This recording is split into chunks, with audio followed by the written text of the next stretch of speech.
नई नई सास बनने जा रही लक्ष्मी को उसके रिश्तेदारों ने अच्छे से समझा दिया था। दीदी देखो, सास बनना आसान नहीं है। कहने को बहू आ जाती है, लेकिन सारे घर में हक ऐसे कर लेगी जैसे तुमने तो इतने साल से घर के लिए कुछ किया ही ना हो। और नहीं तो क्या, मेरी वाली ने तो घर का नक्शा ही चेंज करवा दिया था। कहती है खिड़की यहाँ नहीं वहाँ करो, दरवाजा इस दिशा से खोलो और न जाने क्या क्या। अरे बताओ, 20 साल से क्या मैं गलत खिड़की दरवाजे के साथ रह रही थी? तभी वहाँ बेटी आ जाती है। हाँ माँ, और पक्का भाभी आने के बाद तो मेरा हाल बुरा ही होना है। तुम हर बात पर मुझे इग्नोर करोगी। हे भगवान, इतना सब कुछ होता है बहू के आ जाने पर, मुझे तो पता ही नहीं था। अरे एक हमारा जमाना था। अरे हमारा जमाना तो भूल ही जाओ कि सास के हाथ में कमान होती थी और हम कठपुतली। जीवन भर कठपुतली ही रहना है, पहले सास की और अब बहू की। खैर, मुर्गे की अम्मा कब तक खैर मनाती। हो जाती है बेटी की शादी और घर आ जाती है प्यारी सी पल्लवी। माँ जी चाय लीजिए। सास जो कि पहले से डरी हुई थी। हाँ लाओ लाओ। लेकिन चाय पीती अरे इसमें किरकिरा सा क्या है? चाय में चीनी तो है ही नहीं। माँ जी वो ये बता रहे थे कि आपको शुगर की बीमारी है, तो मैंने चीनी की जगह गुड़ का पाउडर डाला है, वो शुगर के लिए ठीक रहेगा। सास गुस्से से लाल हो जाती है। अरे नहीं नहीं, मैंने जीवन भर चीनी की ही चाय पी है, तो मैं तो चीनी वाली ही चाय पीऊंगी। तुम आई और मैं नियम बदल दूं? ऐसी सास नहीं हूँ मैं, समझी? पल्लवी को समझ में नहीं आता कि सास को हो क्या गया है। अरे माँ जी हुआ क्या है, आप तो भड़क गई। तभी वहाँ ननद आ जाती है। तो आप काम ही ऐसा कर रही है ना भाभी? अरे भाई मैंने क्या किया? शुगर के पेशेंट को चीनी नहीं पीनी चाहिए, तो मैंने चाय में चीनी नहीं डाली। इसमें मुझे तो नहीं लगता कि मैंने कुछ गलत किया। भाभी पहली बात ये कि जबान चलाने की जरूरत नहीं है, क्योंकि हम लोगों को भी बोलना आता है। बाकी आपका क्या मतलब है कि हम लोग माँ का ख्याल नहीं रखते हैं? आपको ही सारी साइंस की नॉलेज है। पल्लवी समझ जाती है कि इन लोगों के दिमाग में बहू को लेकर धारणा गलत ही है, इसलिए वो बिना कुछ बोले वहाँ से चली जाती है। थोड़े दिनों बाद जब पल्लवी ड्राइंग रूम के पर्दे बदल रही थी, पंछी बनना उड़ती फिरूं मस्त गगन में, आज मैं आजाद हूँ दुनिया के चमन में। वाह जी वाह, आजाद होना तो अच्छी बात है, लेकिन हम लोग भी गुलाम नहीं है। ये पर्दे किससे पूछकर बदले जा रहे हैं, जरा बताओगी? अरे सासू माँ, जब से आई हूँ सोच रही थी कि पर्दे ठीक नहीं है। पता है पर्दे इतने हल्के हैं कि दिन में बाहर से पूरा घर दिखता है। लोग झांकते हुए रास्ते से निकलते हैं, ये मुझे अच्छा नहीं लगता है। अरे वाह जी वाह, 5 साल से तो ये पर्दा लगा है, तब तो लोगों ने झांका नहीं। आज तुम आई हो तो लोग घर में झांकने लग गए, क्यों?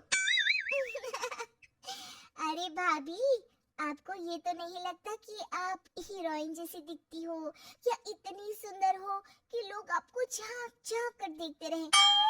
मैं भी रहती हूँ इस घर में, लेकिन मजाल है।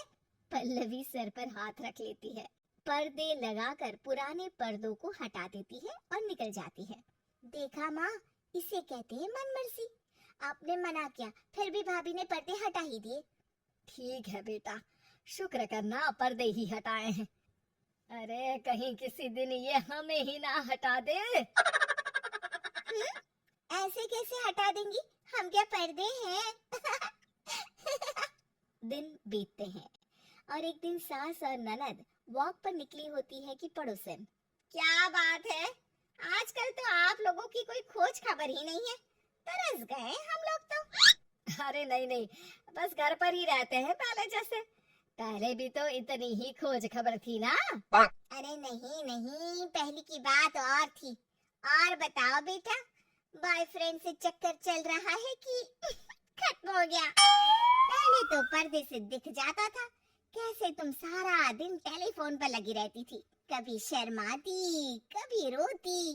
अब तो पर्दे भी मोटे लगा लिए तो कुछ ठीक से दिखाई भी नहीं देता।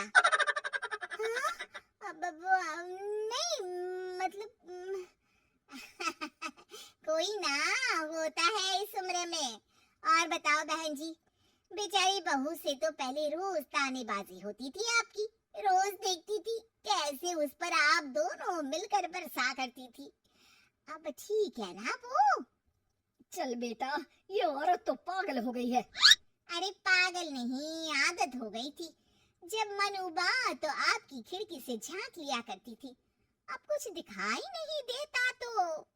सास और ननद घर आती है, जहाँ बहू पर्दों को बदलने के लिए खड़ी होती है। अरे ये क्या कर रही हो? आपने ही कहा था ना पर्दे बदल देना। अब उस दिन तो उतारे थे, सोचा धोकर लगाऊंगी, आज सूख गए हैं तो लगा देती हूँ।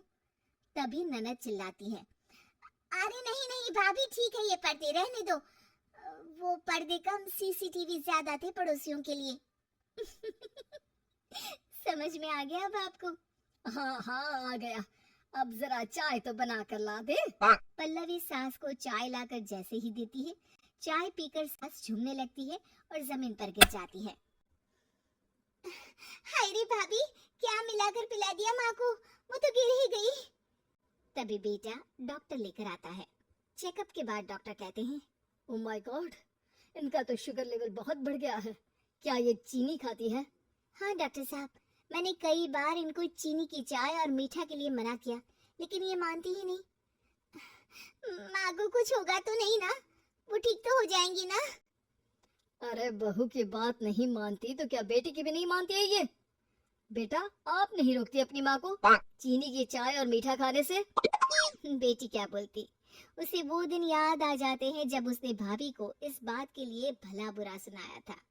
डॉक्टर के जाने के बाद, भाभी मुझे माफ कर दो, लोगों के कहने में आकर हम लोगों ने आपसे बहुत बुरा व्यवहार किया, जबकि ससुराल वालों को ये समझना चाहिए कि घर बहू का भी होता है।